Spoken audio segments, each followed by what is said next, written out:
Okay, so welcome to this week's episode of the Path Less Chosen, the podcast showing you the careers they don't teach you about in school. My name's Sol. I'm Jamie. And this week we have Andreas on, and Andreas is a good friend of mine from my time in Cape Town. He continues our South African podcast guest lineup, but Andreas has done a massive career switch, and Jamie is going to tell us exactly what that is and what you can expect from this week's episode. Yeah, fascinating one for anyone that's in the corporate world now and thinking about a path less chosen. I think the first thing we're going to discover is how the miracle of Matcha in Hamburg changed his life. The second is how to use skills that you learn in the corporate to free your life up. And the third is how he ended up dragging a suitcase in the middle of nowhere in Japan. So good. Can't wait to get into it. And just before we do, quickly, would you mind dropping us a quick rating on our podcast? It's so helpful for the Spotify, for the Apple Music algorithm. So a quick rating, hopefully 5 stars, but anything is better than nothing. And without further ado, let's get into the podcast. Andreas, well, firstly, amazing to have you on, mate. Can't believe we're sat at the opposite end of a podcast recording. My first question to you would be, mate, you, as someone who's known you pretty well, from like a year ago today, you seem pretty happy, a lot happier. Would you say that you regret the time in corporate, or are you now happy you did it and it's played into everything you're up to right now? Well, yeah, I mean, I think the typical answer is like, I don't regret where I've been or what I've done because it's led me to where I am now. That's probably the textbook answer. But yeah, I think definitely parts of corporate I do regret because, I think I came out with 1 or 2 scars, and not only that, in terms of like my thinking and, in terms of business or entrepreneurship, you have to unlearn a lot of things. So I don't think the answer for me is binary in that yes or no. I think there were parts of corporate that were hugely valuable, and there were parts that weren't so much, but I think timing wise, like what I'm doing now, I wouldn't have started a year earlier, and I wouldn't have wanted to start a year later. So that probably doesn't answer your question as definitive as you'd like, but sort of my mindset. I expect that. I expected that from most questions, so don't worry about that.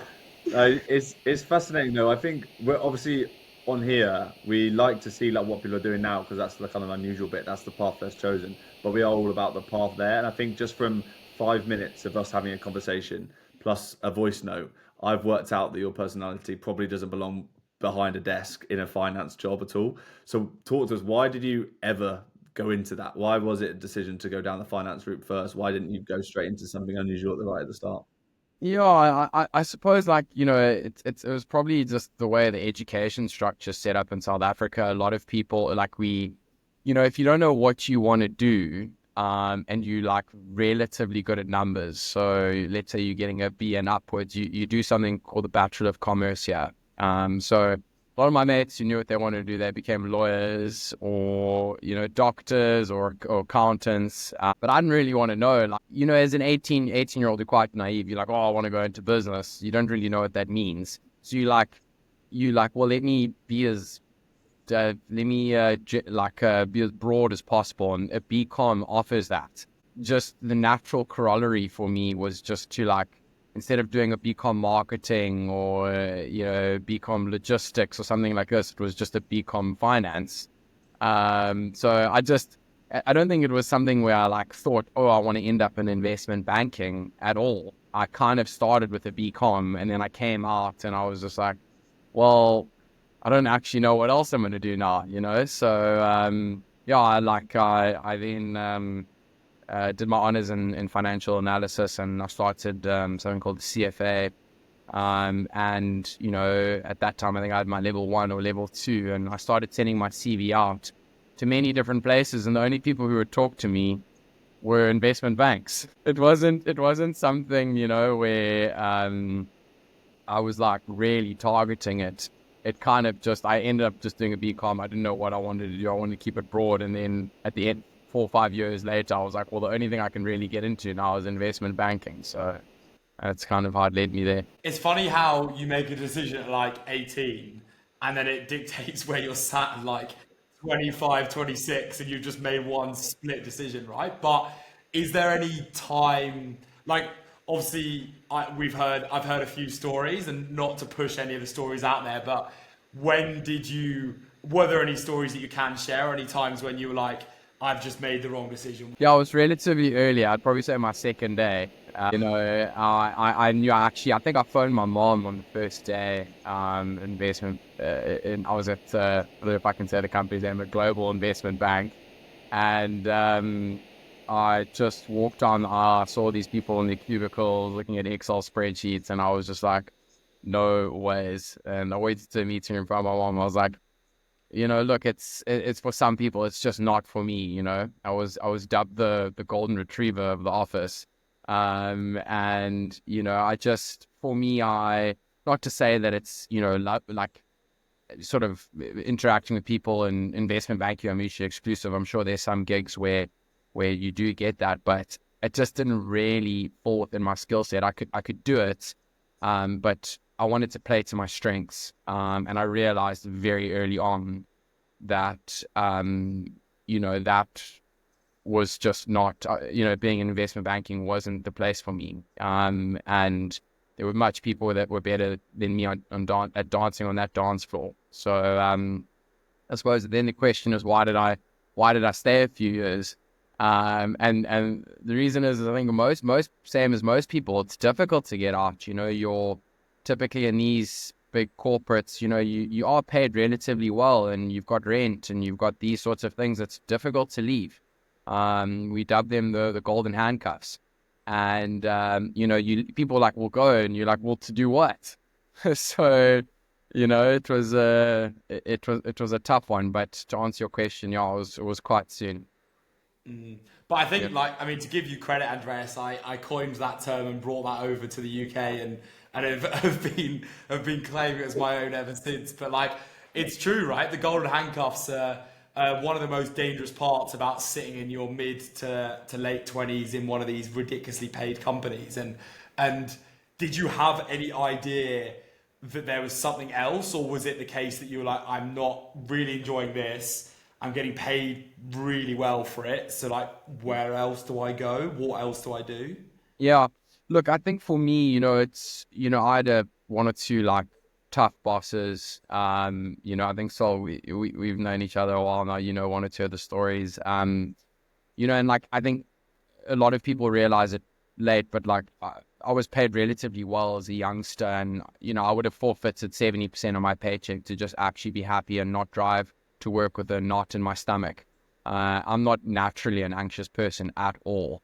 It was, I really didn't enjoy it, and again, that's just my experience. I think some people have amazing gigs in these corporates, but, I think I was just, I knew that I just wanted to really enjoy what I do. And again, what I'm saying is not profound. So people haven't heard this before. Everyone in your podcast be like, oh, I want to enjoy what I do. But it's actually quite difficult, because I feel like in finance, particularly, it's so generalized. It's so broad. Sorry. What do I really enjoy doing? How do I find that? And also, how does that pay the bills? And I don't think there's a silver bullet for it. I really don't. I think there's principles you can put in play, but nothing, that I think is it's just a slam dunk, do this, and then you've got it, As Sol knows, I'm a man of faith, so a lot of prayer and a lot of tough times, and thank God he saw me through it. Wow. I think, if you don't mind, I want to push a little bit further on the whole experience of, you mentioned there, you had some bad bosses and things like that. And I think a lot of people that we speak to will often complain about those kind of experiences. I think it's a typical thing to complain about in the corporate world. But sometimes people don't act on it. It's not bad enough to kind of force them out the door, and it's not a big push factor for them that eventually leads to them leaving the corporate. So tell us a little bit about some of those experiences. What did that involve, and how did it eventually lead to you being like, yeah, I've had enough of this. That's not for me.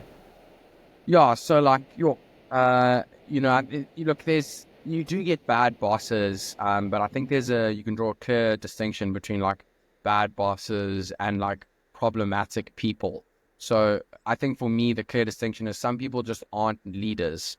some men and women just shouldn't be leading. And corporates, you find for some reason that a lot of people who shouldn't be leading do lead. However, sometimes those people who aren't leaders aren't necessarily problematic people. They just, it's not within their skill set. You know what I mean? They shouldn't be running a division or running a team. You know, some of these people are bright and they're nice people, but it's not something they should be doing. I think for me is when I say bad bosses, I've had bosses that maybe weren't the best and they weren't natural leaders, but like really decent people, a bit chaotic maybe, or a bit neurotic, but decent people. But I think for me, it's, I came across one or two individuals that were, I think the values were completely misaligned with mine. When you're working in close-knit environments, it's quite difficult. And I think I was young. I was a junior guy, the most junior guy in one of my teams, and I just became an outlet for some other people's problems. And it's not to make it a sob story. I went to a boarding school. I'm the youngest of three brothers. It's not my first time being told what to do. That's not the problem, but it was sometimes these things can not be a bit nasty, and it becomes a bit personal. And I think for me, like, I had a situation where it became personal for really, I still to this day don't know at all. I think also where I was, typical South African, in that, I just didn't talk about it. You kind of like suck it up and move on until the thing exploded. And I remember like taking my mum and my dad for a coffee, and just sat and I was like, look, I just want to talk to you about what's going on, and told them, and they were like, no, like, you need to get the hell out of there. So I made the decision, and like when I look back, very like a super, super difficult time for me, because, I didn't really know what I was going to do. And but I was so blessed. Like, I feel like God was pushing me out, one, but two, like, I had what a lot of people don't have, and that's just like the most unreal support base. Like, my folks got behind me, my brothers, who like I look up to greatly, were behind me. And I think that, with their confirmation and counsel, it made that move a lot easier. Amazing. And so it's been what, 8-9 years since you started at Standard Chartered now, I think, like based Yeah. on your LinkedIn dates. So Yeah. talk to us. That's obviously still quite a significant amount of time. I know you're still dabbling in bits of finance here and there, but eventually, and kind of the main path less chosen we wanted to speak to you about is something way away from finance. So talk to us over those years. How did ideas start developing in your head of eventually you were going to move away from the finance space and do something that I guess your personality, from what I've seen so far, is probably much better suited to? When did those ideas start coming? Yeah, I think even before I joined finance, my dad's a businessman. So he's got his own business, and my dad's a brilliant businessman. He's not an academic, but like, in that school wasn't his strength when I say that. But he's a phenomenal businessman, and his business has been going over 30 years, and I think he had record growth this year. So I just think, you sit down and you're a youngster and you hear your dad talk about deals and product and these sorts of things, and you're like, that's flipping cool. But more than that, it's just the passion, and I very quickly worked out that the passion and what my dad had for what he was doing was just not what I was experiencing in my work. So I think it was always there. It was just like a light bulb that sort of clicked very early on in corporates, where I was like, to actually really, you need to find something that, you're remotely passionate about. And for me, it doesn't necessarily have to be a product. It can just be like solving a problem. Like, some people are passionate about problem solving. It can be like selling chocolates or flipping repairing cars. So and then my middle brother Alex, who's the CEO and founder of buy now pay later, and very well known buy now and pay later in South Africa, called Float. He left. I think he left just before me or around the same time, but he had the idea of this fintech, and just like talking to him, and Alex is very dynamic, and like, you talk with your brothers, and my oldest brother is also, although he's still in corporate, he is naturally entrepreneurial. I've no doubt that somewhere down the line he's going to be very successful in business. So it wasn't a once off. I think the seed was planted very early on, and then it kind of, there were these sort of, touch points that happened along the line that sort of made me say, well, let me just try get out of corporate. I will say this, I feel like the mistake I made, and it's actually something my oldest brother Mike said, is that, I think going back then, I was probably running away from something as opposed to running to something. Because of my bad experience in corporate, like I was running away from it. And I think that's what probably like, it created a bit more of a gap between like me, like actually getting up on my feet. So that's something that I always, think about. Like if I could go back and change something, it would probably be like have the mindset to run to something as opposed to run away.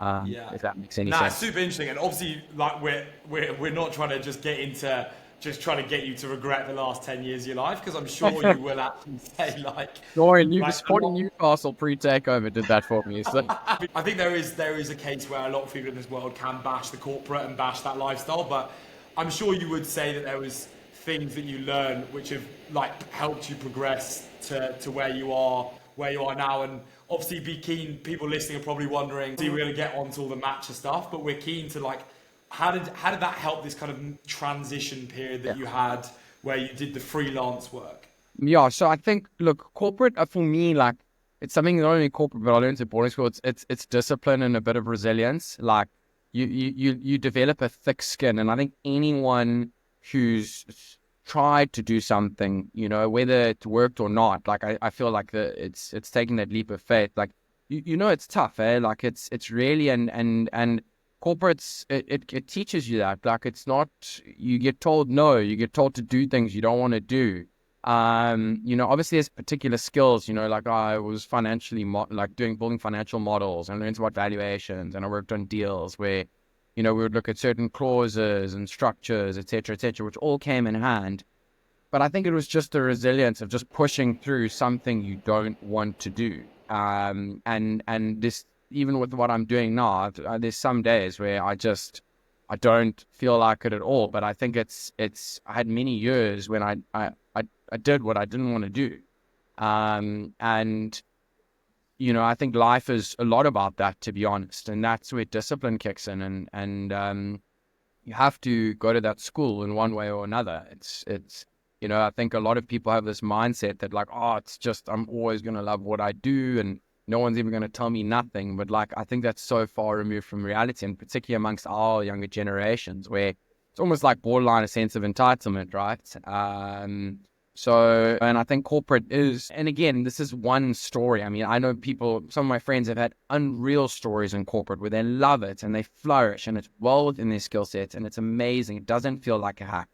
But for me, like this was a big lesson I learned. I think it's such important messages for like everyone to kind of actually speak about how much you learn and how much actually you can take forward. But there's still quite a big gap to fill there, that you spent 8-9 years in finance, and that equipped you with all kinds of skills, I'm sure, and you've decided to apply it to Matcha and to the business you're running now. So talk to us about the idea behind Nice to Matcha. When did that come about and how did you move into it? Yeah, so post corporate, as Sol knows, I did some consulting. I literally bounced around. I worked with my board a bit. I worked with VC firms and startups. I worked on one deal in particular in telecommunications, ended up joining them as a chief commercial officer. So, I essentially just wanted to, like, I really liked the idea of, because I wasn't passionate about finance, I was like, right, like, how can I use this to free myself up? Like, so because I wasn't focused on it, I wanted to be remote. And I wanted to be part-time so that I could, control the where and the when, of what I was doing. And, long story, but I ended up picking up 1 or 2 clients in the UK and Europe. And that sort of consulting was to VCs and to high net worth individuals, sort of sometimes acting as a financial director, et cetera, et cetera.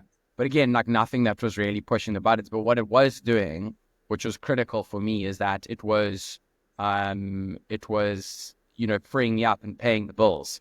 So it was allowing me to explore, which is, again, a very privileged position. I must say, like, again, like not to bash corporate, but all one thing I've always spoke to Sol about is hard skills. In corporate, sometimes you don't learn hard skills. It's not and when I say hard, like it's transferable. You learn the corporate template of that specific company. So it really, like, getting out of corporate really refined these skills, because you dropped in a company and they're like, well, we need someone to grow our sales. Like, you just have to figure it out. There's no template. Like, you actually have to deliver results. So yeah, I was sort of consulting to clients in Europe and the UK, and I did a trip earlier this year in May and June. And I mean, the story, I'd never had matcha before. Didn't even really know what it was. And I was in a city called Hamburg, which is in the north of Germany. And my friend, who's like a foodie Instagrammer, has got a page with hundreds of thousands, was like, well, we want to take you around to show you some of the spots. And when we were walking around, he was like, have you tried matcha before? And I was like, no.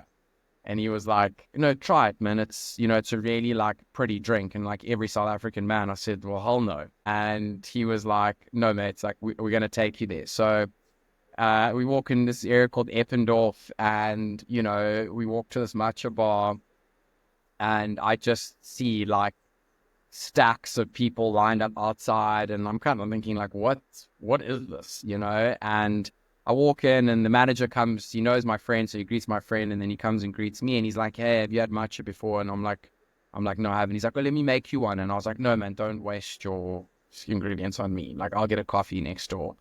So he's like, no, I'm going to make you one. I'll make you a mango matcha. I'm like, okay, So I go and I watch him, and he's whisking this thing, and I'm like, it's quite simple, So and girls are all taking photos of this thing, and like my brain just kicks in, like my business brain just kicks in a bit, and I'm like, geez, this thing is interesting. Like, there's a hype here. Like, we haven't heard about it here in South Africa, and he makes me this drink, and it comes to me in layers, and it's like, it's quite pretty, you won't hear me use that word pretty much, but I'm like looking at this, I'm like, this is actually quite a pretty drink. And so I take a photo and I mix it up and I drink it. I'm like, this is actually damn delicious. Like, what is going on with me here? So, I'm freaking out. I'm like, I need to have a braai and play rugby and snap out of this, but anyways, I phoned a friend of mine, Andy, and she's like my little sister, and she works at she was working at a food company. She's joined me now full time as of 4 days ago. And I was like, listen, Andy, like, I've just had this drink. Like, the production is simple. Like, I love the niche side of this. I love niche businesses. Like, what do you think? And she's like, yeah, that sounds interesting. Message my brothers. Like, this is literally within 5 minutes. I'm like, what do you guys think of this? And they're like, geez, that's actually quite interesting. So I chat to Norman, who's my friend, and I'm like, what do you think about something like this in Cape Town? He's like, I think it would pump. I'm like, right, I'm going to go for it. And just like everything else in my life, whether it's, I've bought an apartment that I've never seen before. So I am a little bit mad. I think, let me give this a shot. And that's how the story began. Absolutely crazy. And I think one thing I didn't know is how quickly it all moved. But yeah, talk to us, like, next steps. How does someone go about actually putting those steps into motion? Yeah. So, like, I just think for me, like, I'm a bit of a nerd. Like, I read everything up about matcha that I could find. So I started downloading like those WebMD, like matcha study reports and stuff. And basically, like, not to go on, but matcha's, they've been drinking matcha in Asia for better part of 1500 years. But the health benefits are something that have really come to light of late. And one of the reasons why is its caffeine consumption. What a lot of people have experienced with coffee is that, so matcha's got about approximately 60% the amount of caffeine as, matcha's got about 60% the amount of caffeine as coffee, but coffee is a spike. So if you see a graph, coffee does this. And a lot of people with anxiety or whatever, even if you haven't eaten it and you get the jitters, I think I've experienced it, I'm sure you guys have as well, where matcha's got something called L-theanine in it, which is, Andrew Huberman talks about L-theanine all the time. I'm sure Sol has probably done a podcast. Yeah. I don't know. I listen to him in my sleep, mate. yeah, exactly. But it's a slow release. So, and it's 10 to 40 times the amount of antioxidants. So I started researching and I was like, geez, this is actually like a bit of a push. And then, I started looking at these type of models. So essentially, matcha was following the trend that coffee followed. So if you look at the history of coffee, we weren't always mixing it with milk. It was when it actually arrived in London, about, I think, 200 years ago, there were these coffee houses which were business hubs, and it was bitter, and business would come meet and drink this, and it actually wasn't a nice taste. It was only later on where they started adding milk to it, and now there's all sorts of syrups, and you get all sorts of different types of coffee, where matcha's in that nascent phase now of like, because matcha on its own, I don't know if you've had good quality matcha on its own, it's an acquired taste. It really is. Like, even with the mix, it is an acquired taste. So yeah, I started researching and really learning everything about matcha, because I was fascinated by it, and then started looking at other models, like companies like Matcha in the US, which is two, I think, finance guys that started that. They've got, I don't even know how many stores around America, and other models, like other businesses in London and Europe and Australia. So yeah, I got home in June and basically just imported, I don't even know how many 100 types of different matcha from different regions, and started tasting, and really just had no idea what I was doing. I was looking at a DCF on my left and then sipping matcha on my right. I was kind of like, I'm going mad here. And my friend Andy was helping me a lot, and so yeah, I just took what I saw. Like, this entrepreneurship wasn't me having this, oh my gosh, I'm going to mix matcha with strawberry and milk, and like, it wasn't. I just saw what everyone else was doing, and I slightly changed it. We started mixing and matching, and I found I had an idea of the brand and the name, nice to matcha, like something quirky. And I started speaking to people about it, and a lot of people were rubbishing me because they're like, no, there's a lot of places that do matcha, and I was like, yeah, but no one's specializing in it. And then an analogy I always would give people is that you can get coffee anywhere, but it's not a coffee shop. You know what I mean? Like, you can go to a steakhouse and get a coffee, but it's not a coffee shop. You don't go to a steakhouse, and people nowadays compartmentalize. They know they go here for there. Where 50 years ago it wasn't like that. You went to a convenience store for everything. Now, as the world has become so advanced, it's specialized. You go here for this post, you go here for that tweet, you go here for this thing. It's crazy. So I just really like the idea of this, just a focus. And a lot of people wrote me off, besides from my family. And we started mixing and matching. I got a very talented lady to help me, like, what was in my head with the brand and the colors, and bring that out. And I exclusively worked with women. I did that because I felt that 90% of my customers would be women. And it's exactly what it has been. And who's better placed to know, like, what would be attractive and appealing and all these things than that? I mean, it's like you're trying to talk to a South African man about frying like boerewors or steak. Like, you got to talk to your potential customer base. So yeah, I just started shaping the business like that, and with a lot of talented people, far probably more talented than me. This thing started to take shape. Unbelievable. What was the time frame between that first day in Hamburg and then getting everything imported? So it was, I think, about 5 months. The reason I ask is because, like, sometimes people that might be in the corporate world are doing whatever they're kind of used to be doing that's a bit more conventional. Like, if they think of something, they might never act on it, and if they do, sometimes it will take years. So the fact that it took you 5 months to turn it around and turn it into somewhere that you were actually running a business out of is absolutely incredible. And I think on that, it'd be great to hear, like, how has your life like changed as a result of it? Like, what is it you enjoy so much? Because clearly you do, the way you speak about it. What is it that you're loving every day from doing this new business now?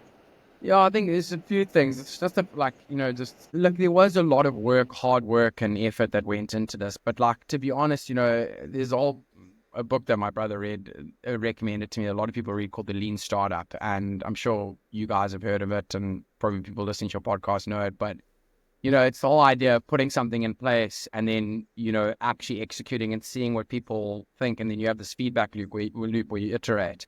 And I really enjoyed, I've really enjoyed actually putting something out there, and I said to myself before the day we launched that of course I was terrified, because you put yourself out there, and I didn't actually I don't think I spoke to, outside of my family, more than 4 or 5 people that I was actually going to do this matcha thing, because you're scared, you're trying to save face. And I think anyone trying to launch something, it's terrifying, because like, you're scared of failure, and and you know, there's a lot of things that come with that. So I was terrified. So I just think that it was so much enjoyment, and like, you know, we had idealized what we thought customers would like and an experience that customers would like, and they did.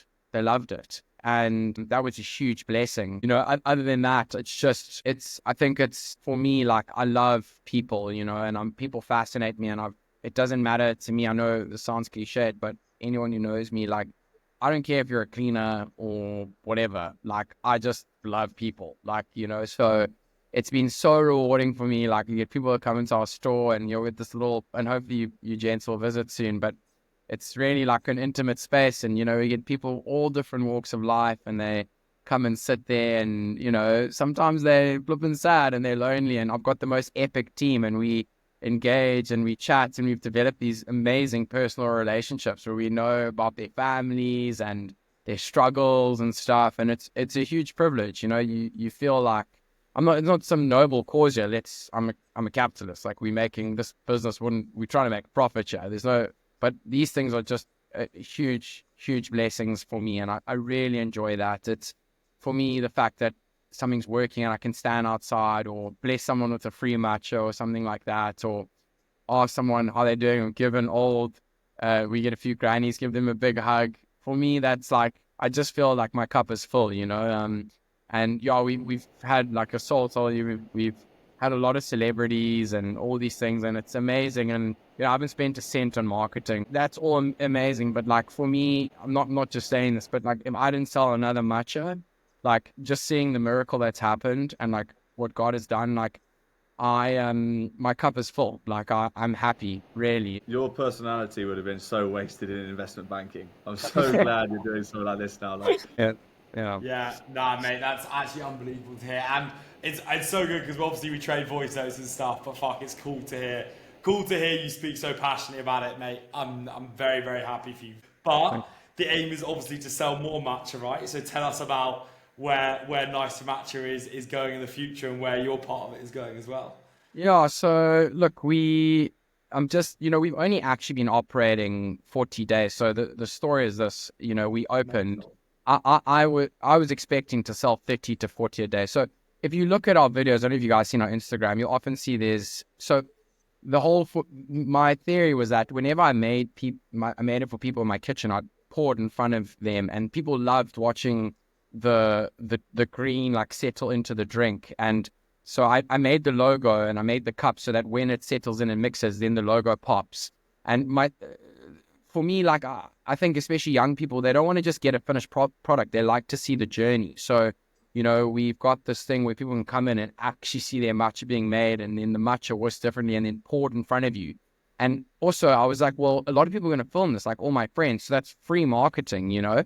You know, we put a mirror outside, that people love to take selfies in, and it just, you know, again, like, I had no thoughts about different locations. I thought we were going to do 30 or 40 in our first day, and our first Saturday maybe 50, and, you know, the first Saturday I think we did 360. You know, we sold out in 4 days. So I ran out of matcha. So we were like, well, let's turn this into a marketing effort. Like I said, I'm mad. Like, we closed the doors, and we put signs up saying out of matcha, gone to Japan. And I literally flew to Japan to go get some matcha. And, like, but also to secure the supply chain. And, like, I went to go, some of those Japanese farmers, like the 6th, 7th generation farms, they won't just sell to anyone. So I went into, like, the middle of nowhere on these farms, and it was just hilarious. Like, I mean, I was loving it, and I love the Japanese culture, but it was hilarious in the fact that, like, I didn't even know what was going on. Like, I was walking down a random village with a bag, suitcase, in the middle of nowhere in Japan, and I'm like, what am I even doing here? So, so when you talk about the future, like, I don't, you know, people come to me and they're like, oh man, love your strategy and love how you thought of this slogan. I'm just like, I'm literally just winging it. It's just shower thoughts. You know, so we're just having fun. So ideally, you know, we are now in talks for other locations. You know, I think 1 or 2, maybe more in Cape Town, you know, and potentially Johannesburg.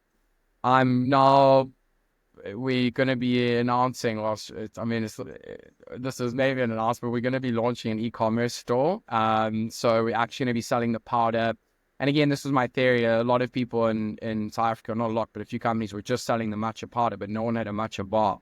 So it was like, for me, you go to a coffee shop to try the coffee first, and then you buy the coffee beans. So now that people have tasted our matcha, and I really feel we've created such a premium product, it's phenomenal. People want to buy our powder. So, we're going to create an e-commerce store with the kit and everything branded, and, it's going to come, you can get in a beautiful box, and it's a nice gifting thing. You want to set up your station there. So I think the e-commerce business will probably come first. I'm hoping to launch that 1 Feb, 1 March next year. And obviously expand, but I don't see myself franchising this at any stage. I love the idea of keeping it quite intimate, and quite personal, so we get people who come in, celebrities, and they just love to hang out with us. We create such a vibe. We've got music in there, like South African with music called I'm a Piano, and people dance, and when it's their birthdays, we create a vibe. We've got a little karaoke mic that people sing into. So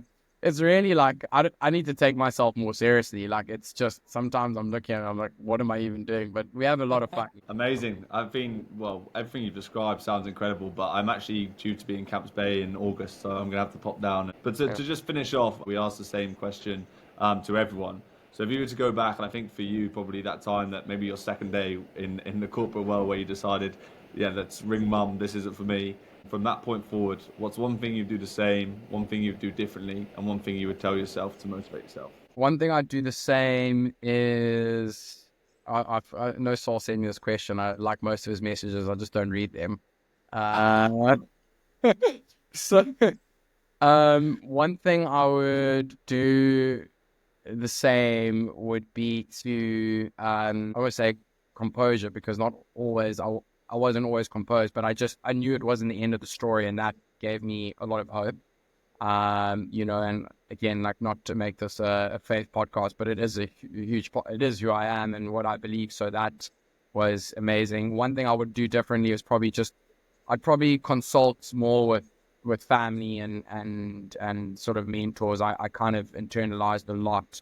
And I don't think that helped me. And I think if I maybe sought advice earlier on and maybe wasn't too proud, I would have probably saved myself a lot of heartache and pain. One thing I tell myself to motivate myself is that the world is such a big place, and I think when you're sitting in an office cubicle or team, you kind of think that everything's about this company or everything's about this division. It really isn't, and there's more people that don't care about it than people that do. It's nothing once you lift your head and you realize the world's a big place and there are people that are really doing awesome things out there in a really non-conventional way. That's motivation, I think. Mate, well, that was for a man who laughs and jokes, that was a pretty decent ending, I'd say. What a quote you pulled out there. Honestly, ChatGPT was a bit slow. No, I'm just... Motivational quotes to end the podcast. Yeah. But mate, absolute banger. And jokes aside, we chat shit and all that stuff, but it's actually unbelievable. And I knew that I wanted to get you on this, but I was just waiting for the right time, and couldn't be a better time. You just saw Sia Khaleesi repost, and then you wanted to bring it, But genuinely unbelievable. Thank you very much for coming on. And hopefully you're going to turn your volume off for me to say this, but it has been unbelievable to watch your journey, lad, and couldn't be happier and more excited to come down to Cape Town and share a matcha with yourself. Guys, thank you so much. Thank you. Yeah, very humble opportunity to be on here. There's plenty of better businessmen and stuff out there, so very grateful, and big fan of you too. So thank you so much. Fantastic. Yeah, what a character, what a guy. I think, like I said on the podcast, he would have been so wasted in investment banking. So glad he's doing something where he can talk to people every day and show his character through his business. I'm sure it's going to be very successful moving forward as well, but amazing to see and hear about what he's done so far. I want to kick us off with some takeaways. Yeah, happy to. And he'll enjoy me doing this, so hopefully he's not listening. But for the first takeaway, I would say that last quote that he gave was an absolute banger, which is that you, and I'm going to not do the quote justice, but something along the lines of the fact that when you're sat in a cubicle, you think that you're in the most important place in the world, and actually you start realizing no one cares. That spoke to me massively, because you think that what you're doing is life or death, and actually one of the biggest takeaways is like no one really cares what you're doing, and if you're not doing something which is genuinely authentic to something you enjoy, you're doing the wrong thing, because you're only letting yourself down by doing that. So massive takeaway from me there to think about the wider world outside what is taking up your head space. Yeah, very good. Yeah, I thought that was one of his many very good messages. So it was nice to finish on that point. I think one of the things that really stuck with me was his whole idea that, actually reflecting on it now, he thinks that what he was doing throughout the whole time, kind of exploring other opportunities and new paths, I guess, is the fact that he was actually running away from something rather than running towards something.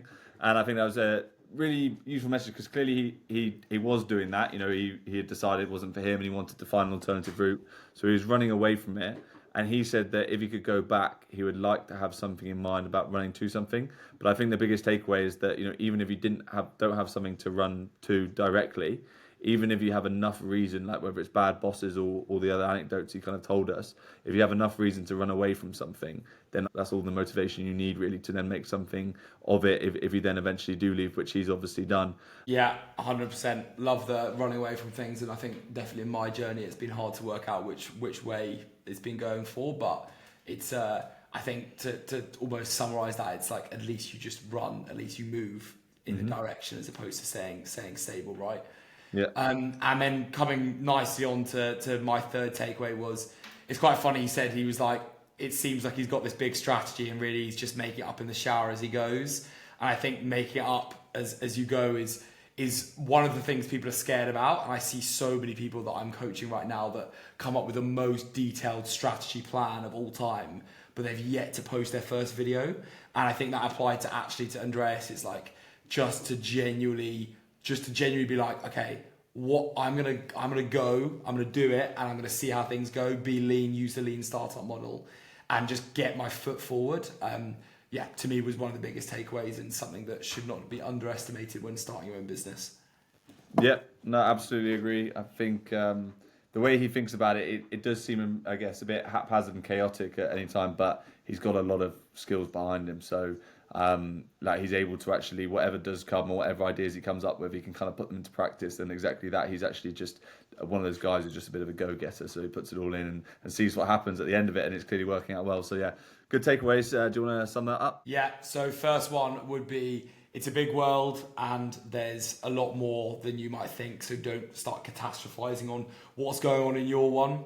Second one is just running away from something or running to something is a good enough motivation, and either or is a great way to get on a path less chosen, just to make sure you kind of go. And then on that point is to not fear making it up as you go along, and to not fear being someone who doesn't really know what they're doing.